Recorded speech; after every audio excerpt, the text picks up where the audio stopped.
할렐루야. 오늘도 예배 나오신 믿음의 성도님들 주의 이름으로 환영하고 축복합니다. 예배를 통해서 하나님의 큰 영광 받으실 줄로 믿습니다. 조금 전에 읽었던 하나님 말씀 역대상 21장 18절에서 22장 1절까지 이 본문의 말씀을 가지고 저는 오르난의 타작마당의 영적인 의미라는 말씀을 전하려고 합니다. 여러분, 성경에 나오는 지명이나 인명은 뜻이 없는 것이 없습니다. 성경은 하나님의 분명한 목적을 갖고 기록되었기 때문입니다. 그래서 영적인 의미를 아는 것이 매우 중요하지요. 오늘은 오르난의 타작마당에 대해서 생각해 보고자 합니다. 오르난의 타작마당이 주는 영적인 교훈이 매우 풍성하기 때문입니다. 오르난의 또 다른 이름이 있다면 아라우나입니다. 동일인입니다.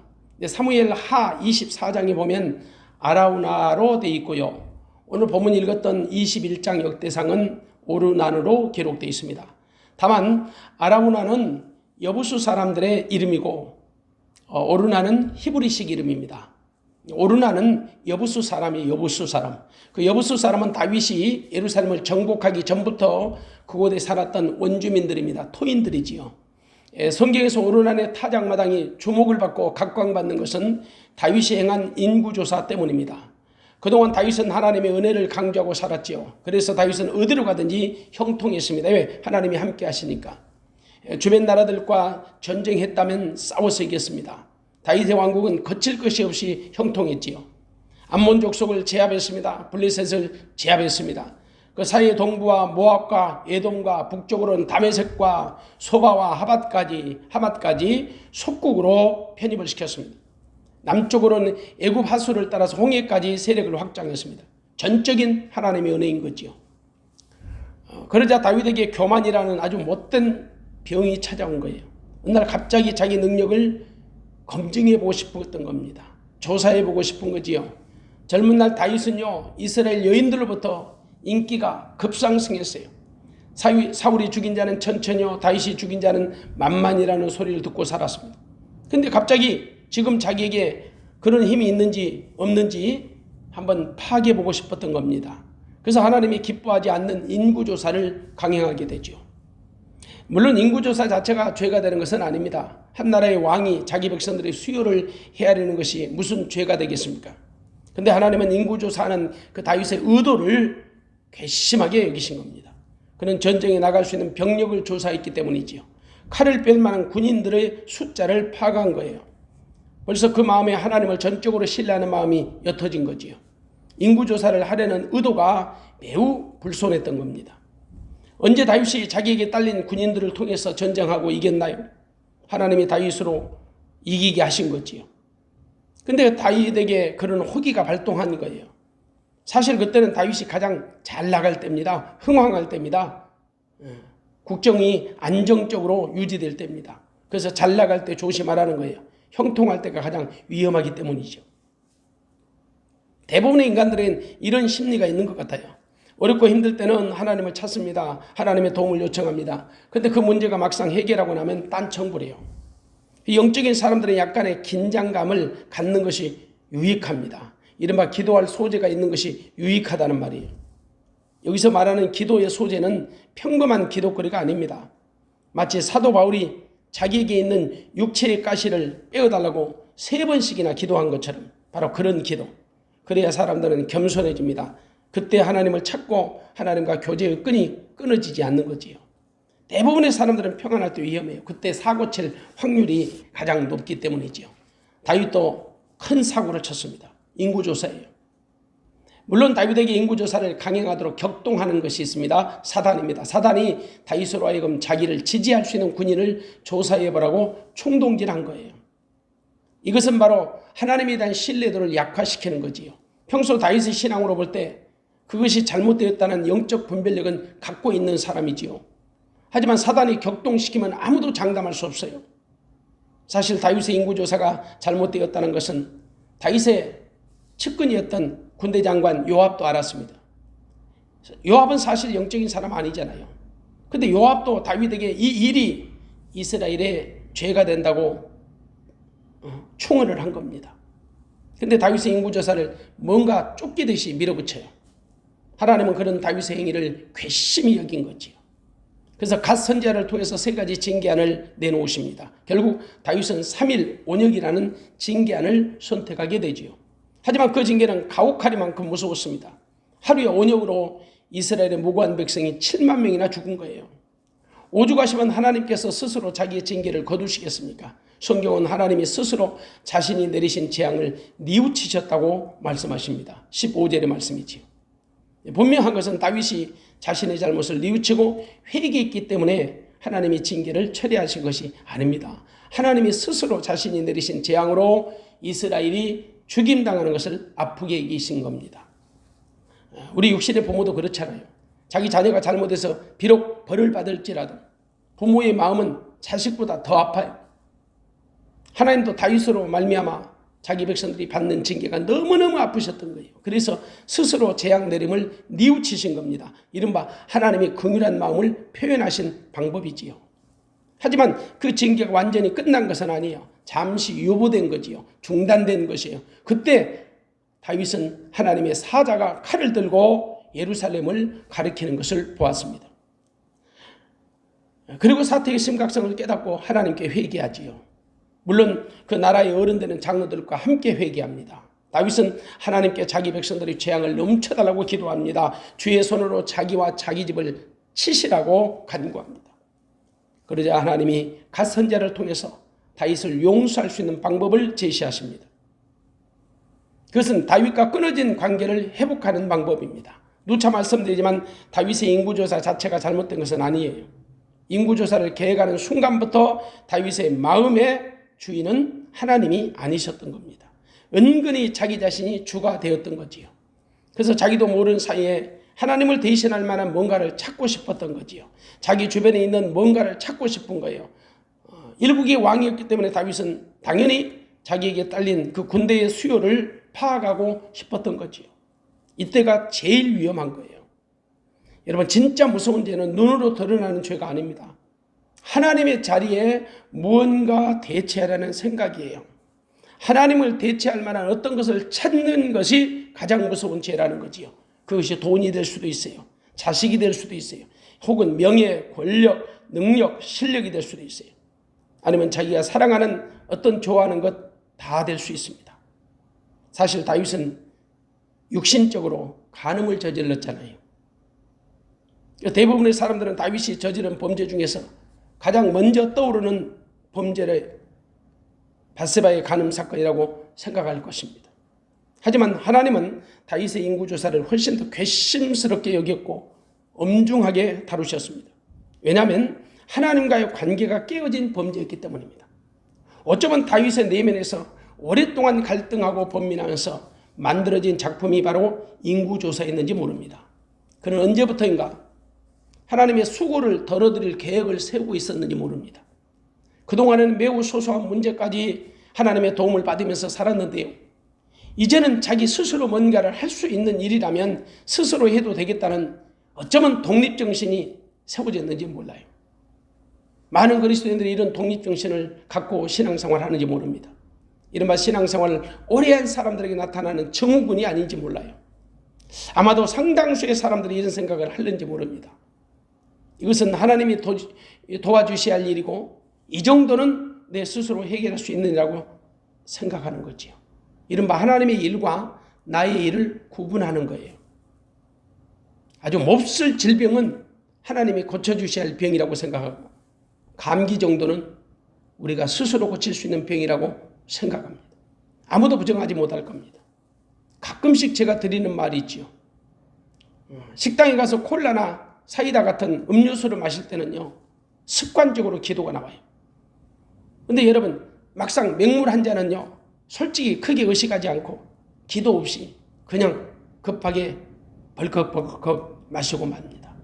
저만 그럴까요? 굉장히 위험한 발상이지요. 하나님은 다윗의 인구조사를 미워하시는 것이 아니에요. 성경에도 숫자를 파악하는 경우가 많았거든요. 대표적으로 민수기 같은 것은 사람이 숫자를 헤아리는 성경입니다. 그래서 영어로 넘버스라고 하는 거예요. 이처럼 일국의 지도자가 자기 수하에 있는 사람들의 숫자를 파악하는 것이 뭐가 그렇게 잘못된 것입니까? 다만 인구조사를 시도하는 다윗의 마음이 잘못된 거죠. 다윗의 마음에 파열음이 생긴 거예요. 균열이 간 거지요. 하나님을 전적으로 신뢰하는 마음으로부터 틈이 생긴 거예요. 사단은 틈만 보면 어김없이 공격합니다. 다윗이 지금 사단의 공격에 말려들었습니다. 다윗의 순수한 마음에 병이 든 겁니다. 그래서 하나님은 먼저 다윗과의 관계를 회복하기를 원하셨습니다. 그래서 다짜고짜로 하시는 말씀이 단을 쌓으라는 겁니다. 무너진 단을 수축하라는 거지요. 사실 우리가 하나님부터 멀어지는 이유는 아주 다양합니다. 그런데 대부분 예배에 달려 있습니다. 믿음의 열정이 식어지는 증거가 다양한데 가장 대표적인 증거가 있다면 저는 예배라고 생각해요. 예배가 시들어져요. 혹은 예배에 대한 열망이 사라지는 거지요. 예배를 드려도 감격이 없어요. 기쁨이 없어요. 그것은 우리가 하나님부터 멀어졌다는 것을 인식해야 합니다. 물론 구약 성도들에게는 단이 무너진 거지요. 그래서 하나님은 다윗으로 하여금 단을 쌓으라고 명하십니다. 하나님이 먼저 다윗에게 손을 내밀어 주시고 단을 쌓으라는 것입니다. 하나님이 친히 단을 쌓을 곳까지 지정해 주셨습니다. 이른바 여부수 사람 오르난의 타작 마당이라는 것입니다.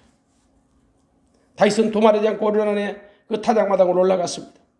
당시 오르난은 밀을 타작하고 있다가 하나님이 천사가 오는 것을 보고 몸을 숨겼습니다. 그리고 다윗이 그 집을 방문합니다. 오르난의 타작마당에 올라가서 그 오르난과 타작마당을 붙이라고 거래를 하게 되지요.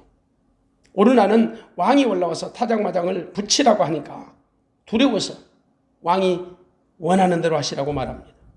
거기다가 번제물과 번제에 드릴 수 있는 쓸 수 있는 화목까지 나무까지 다 드리겠다는 겁니다. 공짜로. 그러나 다윗은 그 오르난의 호의를 거절합니다. 자신이 친히 거기에 상당한 값을 지불하겠다는 거지요.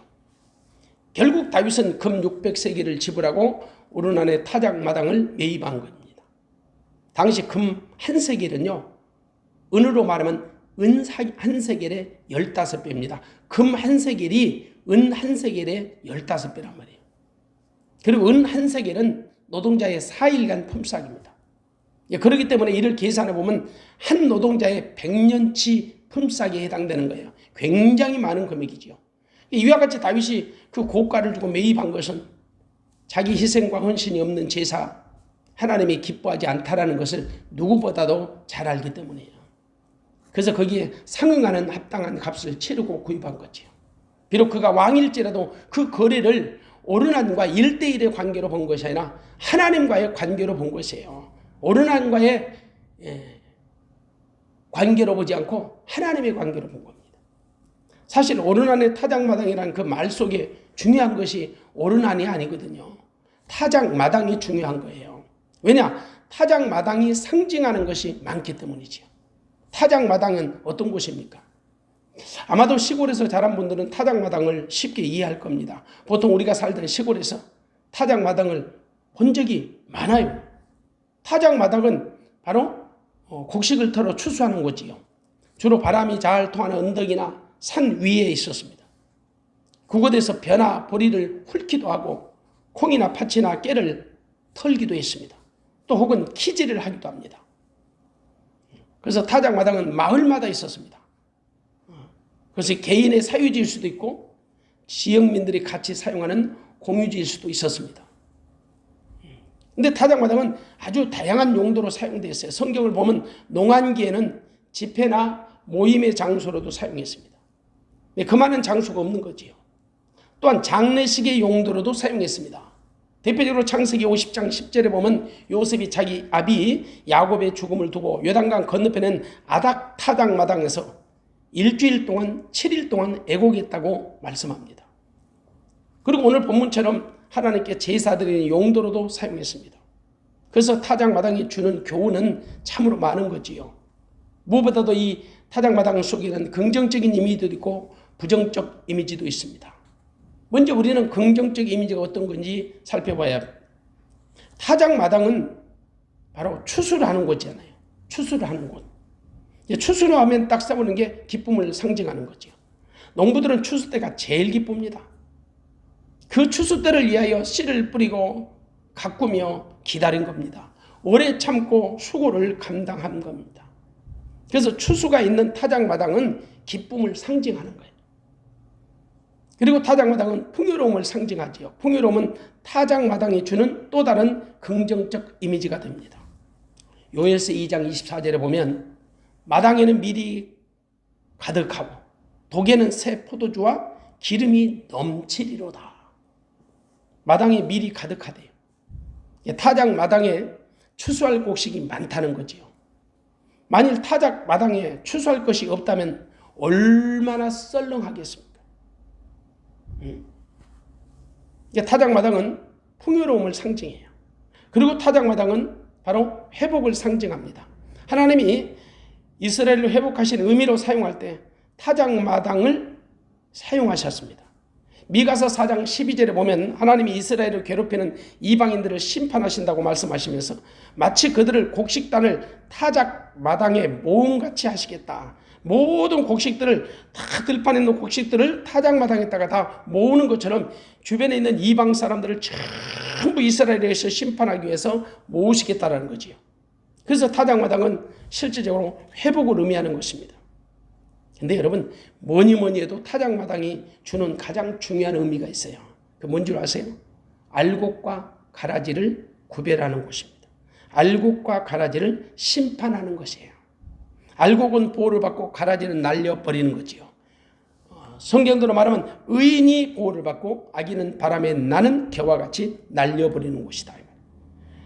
그래서 긍정적인 의미로 말씀드리면 의인이 보호를 받는 것이 타작마당이고 부정적인 의미에서는 가라지가 버림받는 것이 타작마당이다.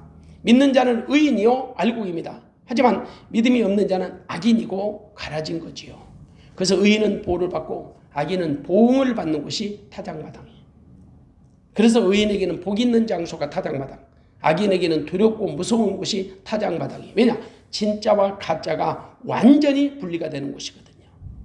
마태복음 3장 12절에 보면 세리 요한이 요단강에서 세례를 베풉니다. 그런데 그것을 구경하러 바리새인들과 사두개인들이 몰려들어요. 그때 그들에게 예수님을 이렇게 소개합니다. 손에 키를 들고 자기의 타작마당을 정하게 하사 알곡은 모아 곡간에 들이고 쭉정이는 꺼지지 않는 불에 태우시리라. 그분이 누구다? 예수 그리스도가 손에 키를 들고 자기의 타작마당을 정하게 하사 알곡은 모아 곡간에 들이고 쭉정이는 꺼지지 않는 불에 태우시리라. 타작마당, 알곡과 가라지를 구별하는 것이에요.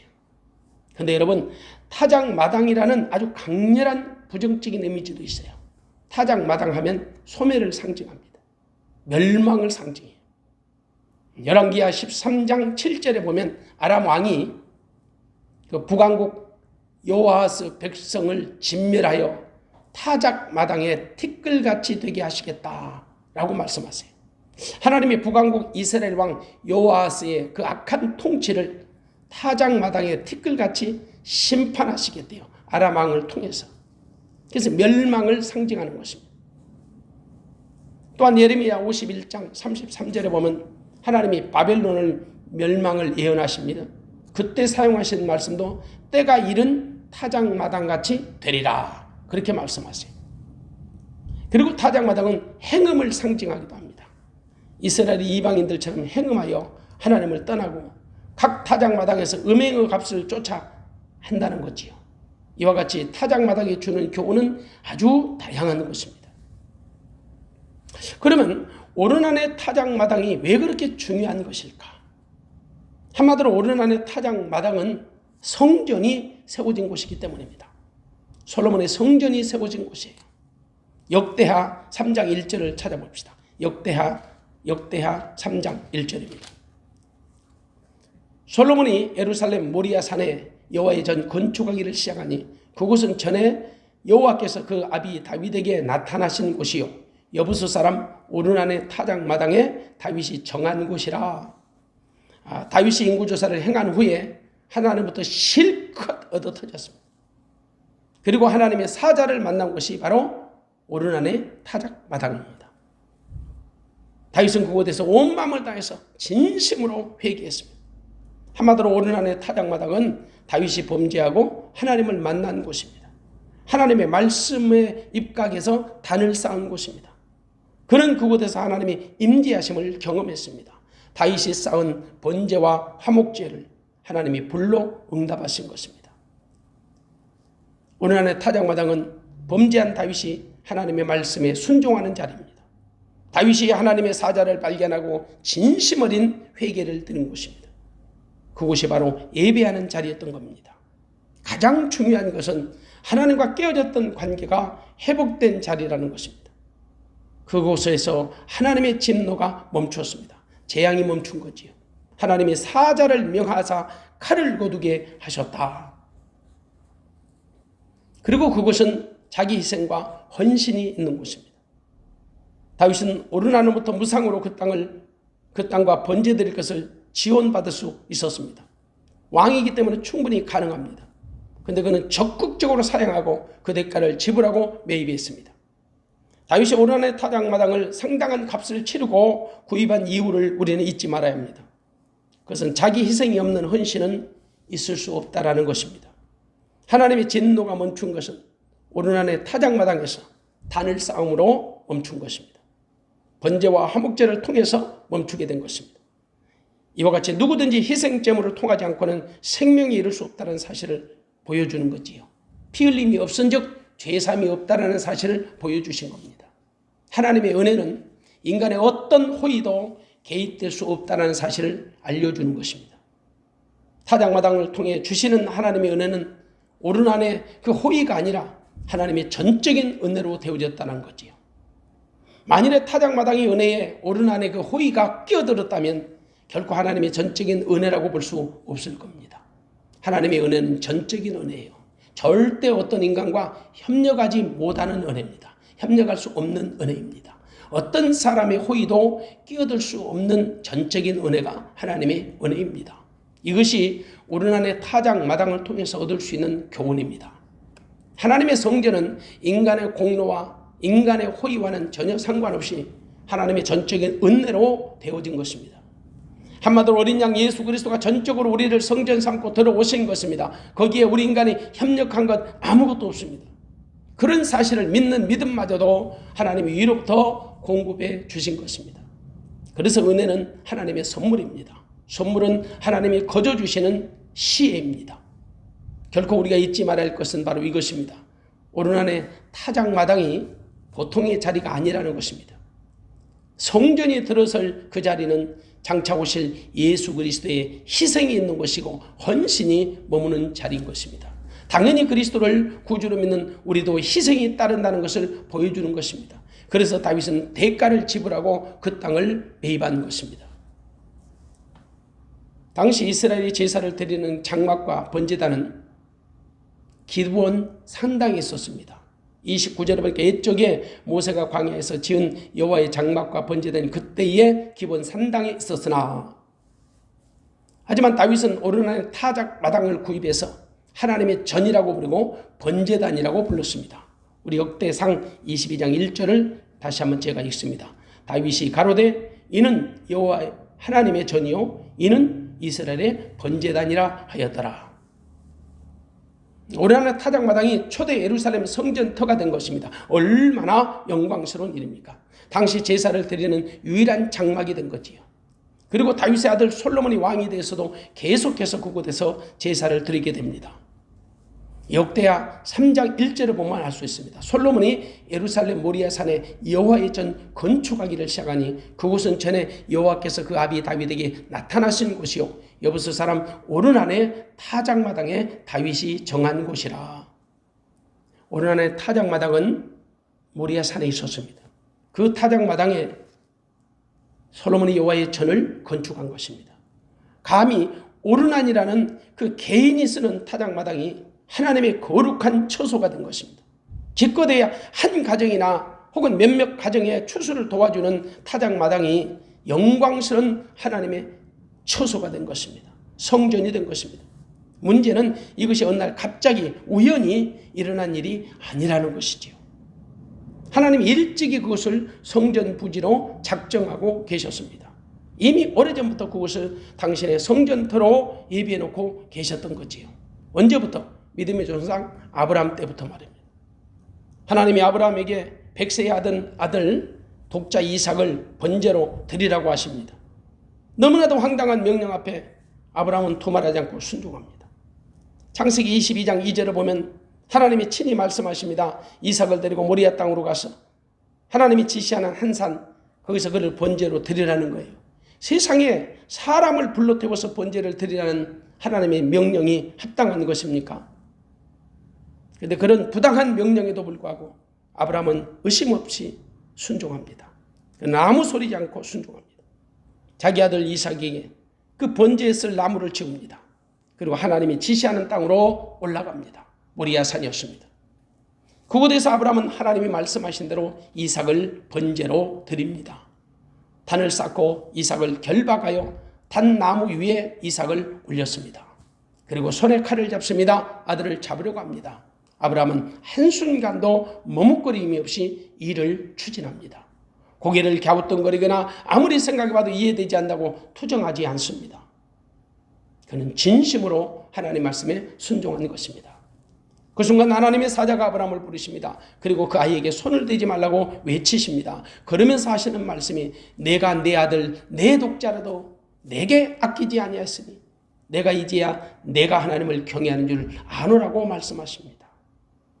하나님은 이미 번제드릴 제물을 준비하고 계셨던 겁니다.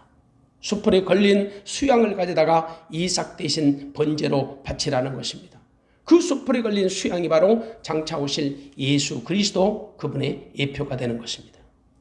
그래서 아브라함은 하나님이 예비하셨다는 의미로 그 땅 이름을 여호와 이레라고 불렀습니다. 그리고 그 후로부터 하나님의 눈동자는 계속 그곳을 응시하고 계셨습니다. 그로부터 1000년의 세월이 흘렀습니다. 다윗을 통해 그 모리아산 언덕에 오난의 타작마당을 매입하게 하셨습니다. 금 600세겔을 지불하고 구입한 거지요. 그리고 그 아들 솔로몬을 통해 성전을 건축하게 하셨습니다. 그것은 전혀 예상 밖의 방법이었습니다. 만일 여러분 다윗이 성전을 짓기 위해서 의도적으로 성전 터를 구입했다면 굳이 모리아산에 그 타작마당을 구입했겠습니까? 그보다 훨씬 더 좋은 땅을 구입했겠지요. 우리가 다윗의 믿음으로 볼 때 최고로 좋은 땅, 어쩌면 금싸라기 같은 땅을 찾아서 하나님의 성전터를 구입했을 겁니다. 하지만 하나님의 생각은 아니었습니다. 하나님은 오르난의 타작마당을 이미 오래전부터 당신의 시선을 두고 계셨습니다. 당신의 마음을 두고 계셨습니다. 언제부터요? 아브라함 때부터.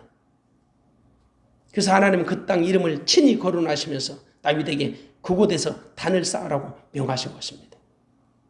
18절에 보니 여호와의 사자가 갓을 명하여 다윗에게 이르시기를 올라가서 여부 사람 오르난의 타작마당에서 여호와를 위하여 단을 쌓아라 하신지라. 그리고 그곳에서 하나님이 불로 응답하셨습니다. 하나님은 당신의 임재하심을 그곳에서 드러내신 겁니다. 때문에 다윗은 그곳을 여호와의 전이라고 불렀습니다. 이스라엘의 번제단이라고 불렀던 것입니다. 마치 그 옛날 다윗의 조상들이 그랬던 방식으로 말입니다. 창세기 28장에 보면 이삭의 아들 야곱이 자기 형 에서를 속이고 바단 그 삼촌 나반의 집으로 도망을 갑니다. 그래서 들에서 하룻밤을 유숙하게 되지요. 그곳에서 돌을 베개 삼아서 잠을 자던 중에 꿈을 꾸게 됩니다. 꿈에 보았는데 사닥다리가 땅 위에 섰습니다. 그런데 그 꼭대기가 하늘까지 닿았습니다. 거기서 하나님의 사자가 오르락 내리락 하는 것을 본 것입니다. 그보다 더 서프라이즈한 것은 하나님을 본 것입니다. 하나님이 그곳에서 다윗에게 언약을 주십니다. 그 언약은 아브라함과 이삭에게 하신 언약의 동일선상에 있는 것이었습니다. 꿈에서 깨어났던 야곱, 개꿈이라고 무시할 수 있었지만 사실 야곱은 그곳에서 실존하신 하나님을 경험한 것입니다. 그래서 그는 이렇게 고백합니다. 이는 하나님의 전이요 이는 하늘의 문이로다. 갑자기 하룻밤 유숙하던 들판을 하나님의 전이라고 부른 것입니다. 하나님의 전이라고 하는 것은 성전이 되었다라는 거지요. 야곱은 그곳에서 단을 쌓고 그곳 이름을 베델이라고 불렀습니다. 베델은 하나님의 집이라는 뜻입니다. 그 황량한 들판이 하나님의 집이 될 줄을 누가 알았겠습니까? 하나님의 임재가 있는 곳은 하나님의 집이 되는 것입니다. 그것은 장소적인 개념이 아니라 하나님의 임재하심을 믿음으로 수용하는 모든 성도들의 심령이 바로 하나님의 거처, 하나님의 집이 되는 거지요. 하나님의 성전이 되었다는 말입니다. 다만 반드시 하나님이 역사하셔야 합니다. 그보다 더 확실한 성전은 없습니다. 그 옛날 야곱이 들판에서 경험했던 그 베델이 그러한 것처럼 다윗이 경험했던 오르난의 타작마당이 바로 성전이 된 것입니다. 오르난의 타작마당이 하나님의 집이 된 것입니다. 그러면 여러분, 오르난의 타작마당이 주는 영적인 교훈이 무엇일까요? 한 사람 오르난이 소유하고 있을 때는 한 가정의 먹거리를 제공하는 볼품없고 하찮은 타작마당에 불과했을 겁니다. 하지만 그것이 하나님의 섭리에서 선택을 받고 그곳에 성전이 세워짐으로 온 인류를 구원하는 방주가 된 것입니다. 하나님은 도저히 우리가 상상할 수 없는 방법으로 일하십니다. 감히 누가 오르난의 타작마당을 눈여겨보겠습니까? 그냥 한 사람의 가정을 살리는 먹을거리를 제공하는 타작마당에 불과했을 테지요. 솔직히 그곳이 그렇게 아름답고 부가가치가 높은 땅은 아니었을 겁니다. 그런데 하나님이 택하시고 제명하신 온 우주적인 교회가 탄생되는 거예요. 우리 주 예수 그리스도의 오심을 예비하는 예배 처소가 된 것이지요. 이것은 전적으로 하나님의 은혜로 된 것입니다. 전혀 예상치 못한 방법으로 말입니다.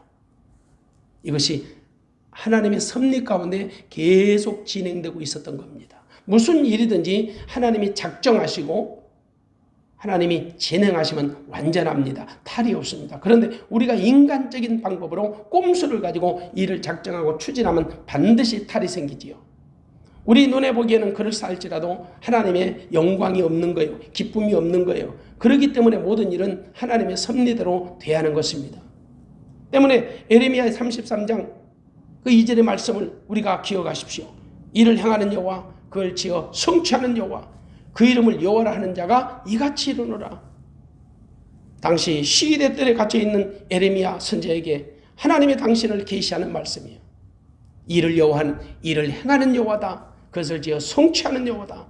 그 이름을 여호와라 하는 자가 이같이 말한다. 너는 내게 부르짖으라. 내가 내게 응답하겠고 내가 알지 못하는 크고 비밀한 일을 내게 보이리라. 우리가 하나님께 할 수 있는 일 아무것도 없습니다. 그저 내 안에서 나를 통하여 일을 작정하시고 추진하시는 주님만 바라보는 것밖에 없습니다. 그러면 그분이 내 안에서 나를 통하여 당신의 마음과 생각을 주실 겁니다.